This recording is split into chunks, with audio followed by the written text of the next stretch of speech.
அரிசி 3 கப்பு, வெங்காயம் 4 பெரிய வெங்காயம் பொடியாக கட் பண்ணியிருக்கேன், தக்காளி 4, இஞ்சி பூண்டு பேஸ்ட்டு ஒரு 2 டீஸ்பூன், ஒரு எலுமிச்சம்பழம், 4 பச்சை மிளகாய், பட்டாணி 1 கப்பு, மிக்ஸ்டாக கேரட்டு பீன்ஸு கொஞ்சம் போல் காலிஃப்ளவர்.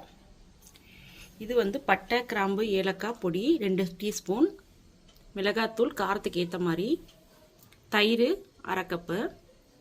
இது தாளிக்கிறதுக்கு பட்டை லவங்கம் ஏலக்காய் கல்பாசி, எண்ணெய் உப்பு. புதினா கொத்தமல்லி ரெண்டையும் நல்லா நைஸாக அரைச்சிக்கலாம். கடலெண்ணெய் 3 டீஸ்பூன், கீ 2 டீஸ்பூன் ஊற்றிருக்கேன். பச்சை மிளகாய் வெங்காயம் நல்லா வதங்கட்டும்.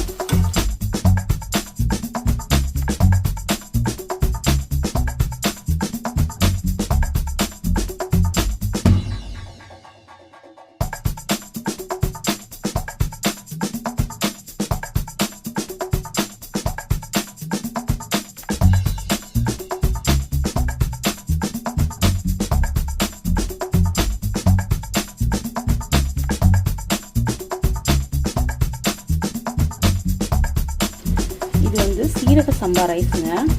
சீரக சம்பா அரிசியில் சமைச்சோம் அப்படின்னா பிரியாணி சரி புலாவ் இந்த மாதிரி எந்த இதாக இருந்தாலும் சூப்பராக இருக்கும். ட்ரை பண்ணி பாருங்கள்.